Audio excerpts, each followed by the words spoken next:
नमस्कार, स्वागत है आप सभी का हमारे यूट्यूब चैनल सोशियो की पॉइंट पर। तो आज के इस वीडियो में हम लेकर आए हैं बहुविकल्पीय क्वेश्चन, जो कि समाजशास्त्र के सभी एग्जाम के लिए ये बहुत ही महत्वपूर्ण है, बहुत ही उपयोगी है। तो लास्ट तक बने रहिएगा, क्योंकि हर एक क्वेश्चन जो होता है वो महत्वपूर्ण होता है। क्योंकि हमने जो यहाँ पे जो भी क्वेश्चन रखा है वो किसी न किसी एग्जाम में आए हुए हैं। तो चलिए शुरू करते हैं आज का ये बहुविकल्पीय क्वेश्चन। सबसे पहला क्वेश्चन है कि जाति परिस्थिति में सुधार हेतु अभिलाषाएं सामान्य हैं, पर यह तब तक उपलब्ध नहीं होता है जब तक कि जाति में क्या ना हो जाए। तो जाति अनुष्ठानिक शुद्धता ना प्राप्त कर ले, या समूह मान्यता प्राप्त ना कर ले, या शक्ति तथा विशेषाधिकार प्राप्त ना कर ले, या क्या हो जाएगा, शासन में जान पहचान प्राप्त ना कर ले। तो क्या इसका राइट आंसर हो जाएगा? ये हो जाएगा ऑप्शन बी, समूह मान्यता प्राप्त ना कर ले। क्वेश्चन नंबर 2 है कि जातिगत स्तरीकरण के संदर्भ में निम्नलिखित में से किसने पद क्रम को प्रयोग में लिया और भारतीय समाज को पद क्रमित माना? तो ये कौन मानते हैं? लुईस डुमाजे मानते हैं, या श्रीनिवास, या एस.सी. दुबे, या एफ. बेली? तो भारतीय समाज को किसने पद क्रमित माना है? तो ये लुईस डुमाजे। ऑप्शन ए इसका राइट आंसर हो जाएगा। क्वेश्चन नंबर 3 है कि निम्नलिखित में से किन अवधारणाओं के अंतर्गत मेरियट ने रचनांतर की व्याख्या धर्म ग्रंथीय रोल्टर को ईश्वर को एक विशिष्ट स्थान के वास्तविक तथा स्थानीय प्रवृत्तियों के द्वारा की? तो क्या हो जाएगा इसका राइट आंसर? सार्वभौमिकरण तथा संकुचितीकरण। ऑप्शन ए इसका राइट आंसर हो जाएगा। अगला क्वेश्चन है कि संस्कृतिकरण का व्यापक अर्थ क्या है? संस्कृतिकरण की अवधारणा जो एम.एन. श्रीनिवास ने दिया था, उसकी व्यापक अर्थ क्या है? क्षैतिज गतिशीलता, या सांस्कृतिक ऊर्ध्वाधर गतिशीलता, या संरचनात्मक गतिशीलता, या स्थानीयकरण? क्या हो जाएगा? संस्कृति का व्यापक अर्थ क्या हो जाता है? सांस्कृतिक ऊर्ध्वाधर गतिशीलता। क्या होगा? ऑप्शन बी इसका राइट आंसर हो जाएगा। क्वेश्चन नंबर 5 है स्तरीकरण व्यवस्था जो है, स्तरीकरण व्यवस्था सामान्यतः मूल्यों से व्युत्पन्न होती है। निम्नलिखित में से किसने कहा?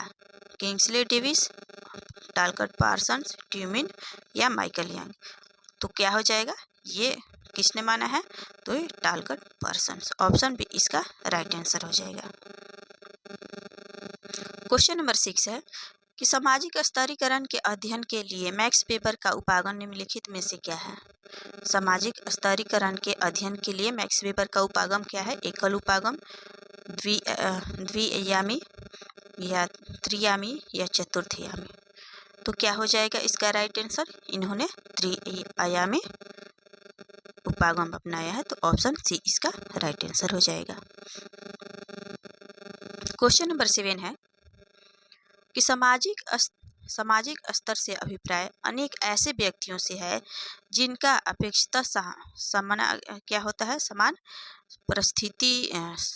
परिस्थिति, भूमिका तथा अन्य सांस्कृतिक प्रासंगिक लक्षणों का समूह हो, या भूमिका, स्थिति अथवा अन्य आर्थिक प्रासंगिक लक्षणों का समूह, या स्थिति, परिस्थिति अथवा अन्य राजनीतिक प्रासंगिक लक्षणों का समूह, या क्या हो जाएगा? परिस्थिति, पद अथवा अन्य सामाजिक प्रासंगिक लक्षणों का समूह। तो क्या हो जाएगा इसका राइट आंसर जो हो जाएगा? परिस्थिति, पद अथवा अन्य सामाजिक प्रासंगिक लक्षणों का समूह। ऑप्शन डी इसका राइट आंसर हो जाएगा। क्वेश्चन नंबर 8 है निम्नलिखित कथनों पर विचार कीजिए कि जाति विशेष की प्रधानता होती है जब वह जाति क्या संख्या में प्रचुर हो, या अनुष्ठानिक सुचितापूर्ण हो, या राजनीतिक रूप से शक्तिशाली हो, या ग्राम के अधिकांश भूमि पर स्वामित्व हो। तो ये कौन कौन सा सही है, ये हमें बताना है कि जाति विशेष होने के लिए क्या मतलब प्रभु जाति होने के लिए जाति में क्या क्या होना चाहिए। तो इसमें क्या हो जाएगा? ये संख्या में ज़्यादा होना चाहिए, संख्या में ज़्यादा होना चाहिए, और अनुष्ठानिक सूचितापूर्ण भी हो, और राजनीतिक रूप से शक्तिशाली भी हो, और ग्राम के अधिकांश भूमि पर स्वामित्व भी हो। तो इस तरह इसका राइट आंसर जो है ऑप्शन डी हो जाएगा। चलिए अगला क्वेश्चन देख लेते हैं। क्वेश्चन नंबर 9 है कि किसने यह बताया कि प्रभावशाली भूमिका निर्वाह तथा भूमिका आवंटन को सुनिश्चित करने के लिए एक सामाजिक संतुलन की आवश्यकता होती है। यह किनका मानना है, मूर पार्सन्स का या डेविस और पार्सन्स का, पार्सन्स वेबर का या डेविस और मूर का? तो ये किनका है? तो ये ऑप्शन डी इसका राइट आंसर हो जाएगा, डेविस एवं मूर। क्वेश्चन नंबर 10 है कि निम्नलिखित में से कौन सा विभेदीकरण का बोध कराता है? इनमें से कौन सा विभेदीकरण का बोध कराता है, न कि संस्कृतिकरण का? तो वर्ग या महिला पुरुष सामाजिक भेदभाव या जाति या लिंग, कौन सा है जो क्या है, विभेदीकरण का बोध कराता है, ना कि संस्कृतिकरण का? तो विभेद कौन सा हो जाएगा? तो ये हो जाता है लिंग। लिंग क्या होता है? ये विभेदीकरण होता है, या तो वो स्त्री होगा या तो पुरुष होगा, तो ये मतलब विभेद कर रहा है। तो ऑप्शन डी इसका राइट आंसर हो जाएगा। क्वेश्चन नंबर 11 है कि निम्नलिखित कथनों पर विचार कीजिए कि संस्तरण के प्रक्रियात्मक सिद्धांत के अनुसार कौन सा इसमें सही होगा, ये हमें बताना है। तो सामाजिक संस्तरण एक आवश्यकता है, तो ये जरूर सही है। दूसरा है कि सामाजिक पदों की लंबी चौड़ी विभिन्नताओं को भरने हेतु हर समाज को व्यक्तिगत सदस्यों में से चुनाव करना पड़ता है, ये भी सही है। संस्तरण के प्रक्रियात्मक सिद्धांत के अनुसार ये भी सही है। और हर पद के लिए सर्वश्रेष्ठ प्रतिभाशाली व्यक्तियों को आकर्षित करने हेतु समाज जो है अलग अलग प्रतिफल की प्रणाली स्थापित करती है, तो ये भी सही है। तो इस तरह इसका राइट आंसर जो है ऑप्शन बी हो जाएगा। ऑप्शन बी इसका राइट आंसर हो जाएगा। चलिए अगला क्वेश्चन देख लेते हैं। क्वेश्चन नंबर 12 है कि अध्यापन और प्रवचन, प्रशासन एवं सुरक्षा, कृषि और वाणिज्य, सेवाएं और शारीरिक श्रम जैसे वर्ण व्यवस्था के 4 प्रक्रियात्मक समूह किस आवश्यकता के परिणाम हैं? किस आवश्यकता के परिणाम हैं?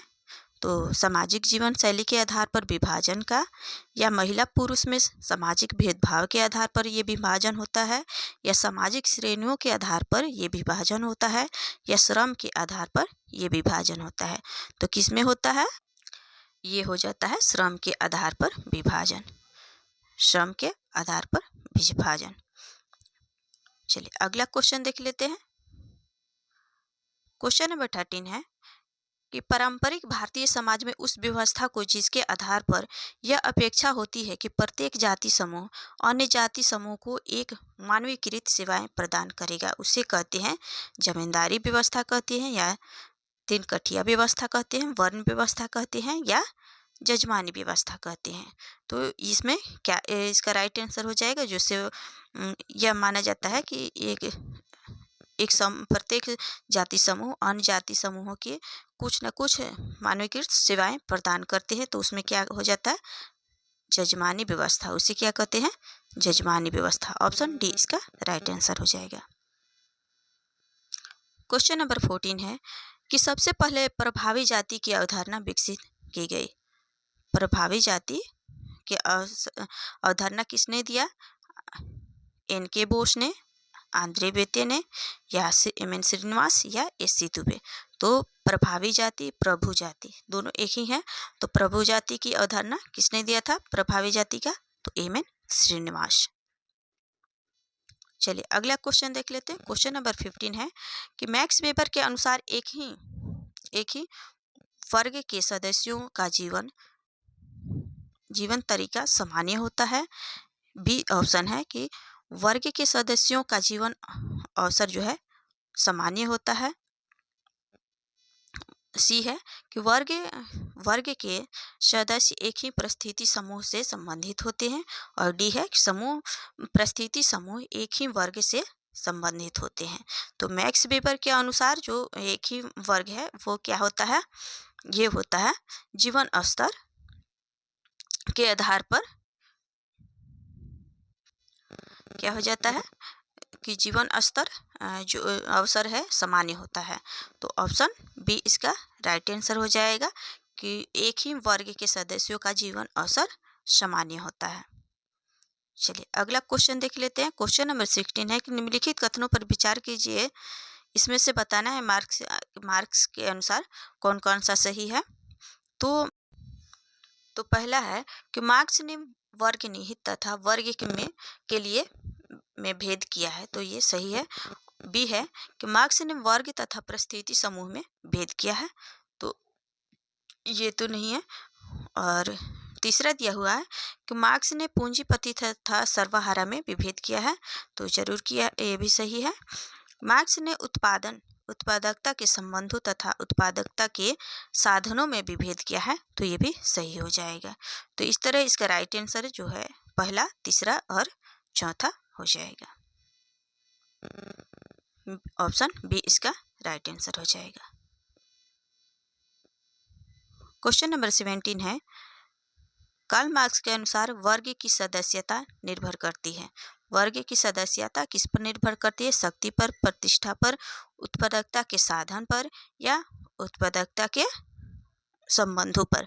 तो किस पे जो है वर्ग की सदस्यता निर्भर करती है? तो ये हो जाता है उत्पादकता के साधन पर। ऑप्शन सी इसका राइट आंसर हो जाएगा। क्वेश्चन नंबर 18 है कि भौतिक या सांकेतिक परिदृश्यों की आंतरिक पहुंच के संदर्भ में समाज के समूहों में संरचनात्मक असमानताओं का अस्तित्व कहलाता है। क्या कहलाता है? विभेदीकरण कहलाता है या बहुसंस्कृतिवाद कहलाता है, स्तरीकरण कहलाता है या विजातीयता कहलाता है। तो क्या कहलाता है? ये बहुसंस्कृतिवाद कहलाता है। ऑप्शन बी इसका राइट आंसर हो जाएगा। आगे इसमें कथन एवं कारण दिए गए हैं, इसमें बताना है कि कौन सा सही है। चलिए क्वेश्चन नंबर 19 देखते हैं। क्वेश्चन नंबर 19 में है कि विभेदीकरण निर्दिष्ट करता है कि कैसे वस्तु अथवा लोग एक दूसरे से अलग पहचाने जा सकते हैं। कारण दिया हुआ है कि स्तरीकरण वस्तुओं अथवा लोगों के श्रेणीकरण को निर्दिष्ट करता है। तो क्या हो जाएगा? ये हो जाएगा कथन जो है, कथन और कारण। बी में क्या है? कथन और कारण दोनों सही होता है, लेकिन आर ए की सही व्याख्या नहीं है। चलिए अगला क्वेश्चन देख लेते हैं। क्वेश्चन नंबर 20 है कि जाति सहचर में सदस्यता विशुद्ध रूप से प्रदत्त नहीं होता है। जाति सहचर में क्या होता है? सदस्यता जो है विशुद्ध रूप से प्रदत्त नहीं होता है। कारण कि जाति में जन्म लेना तो आवश्यक है, किंतु जाति सहचर की सदस्यता के लिए पर्याप्त शर्त नहीं है। तो क्या हो जाएगा? कथन एवं कारण दोनों सही हो जाएगा और क्या होगा? आर ए की सही व्याख्या है। तो इस तरह इसका राइट आंसर जो क्या हो जाएगा? ऑप्शन ए हो जाएगा कि ए आर दोनों सही है और आर ए की सही व्याख्या है। चलिए अगला क्वेश्चन देख लेते हैं। Question number 21। क्वेश्चन नंबर 21 है, कथन है कि जाति व्यवस्था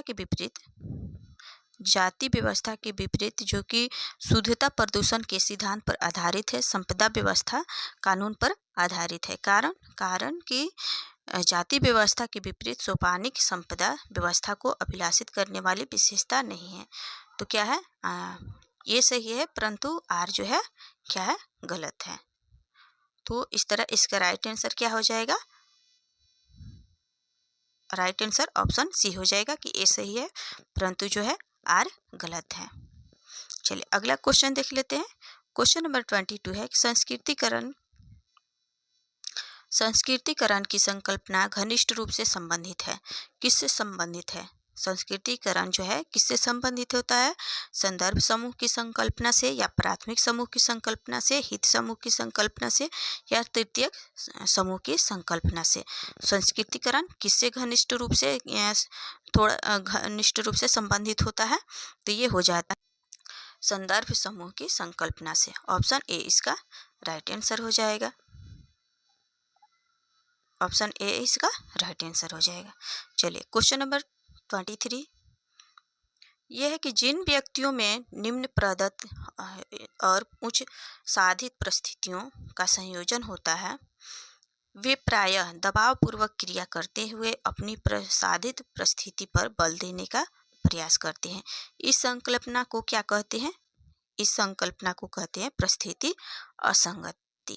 ऑप्शन सी इसका राइट आंसर हो जाएगा।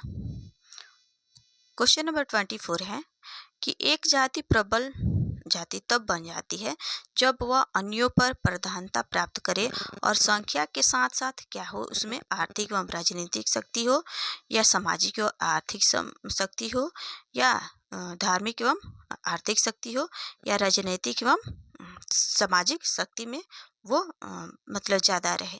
तो कौन सा सही हो जाएगा? एक प्रबल जाति बनने के लिए वो अन्यों पर प्रधानता प्राप्त करे, इसके लिए संख्या के साथ साथ उसमें आर्थिक और राजनीतिक शक्ति होना जरूरी है। तो ऑप्शन ए इसका राइट आंसर हो जाएगा। चलिए क्वेश्चन नंबर 25। क्वेश्चन नंबर 25 है कि परंपरागत जजमानी व्यवस्था की परिभाषिक विशेषता है कि यह अदला बदली, किस चीज़ों की अदला बदली होती है? परंपरागत जजमानी व्यवस्था में प्रलेखों की, भूमि की, वस्तु की, सेवाओं की, या मुद्रा की। तो जजमानी व्यवस्था में क्या होता है? वस्तुओं की सेवाओं की क्या होता है? अदला बदली होता है। तो ऑप्शन सी इसका राइट आंसर हो जाएगा। तो आज का ये वीडियो यहीं पे रोकते हैं, क्योंकि ये बहुत लंबा हो जाता है, तो आप लोग देखते देखते बोर हो जाते हो, इसलिए इसका नेक्स्ट अगले दिन आएगा। तो आज के लिए इतना ही। अगर आपको हमारा वीडियो अच्छा लगता है, थोड़ी सी भी मदद मिलती है, तो हमारे वीडियो को लाइक करें, चैनल को सब्सक्राइब करें और दोस्तों में भी शेयर करें। वीडियो के अंत तक बने रहने के लिए आपका बहुत बहुत धन्यवाद।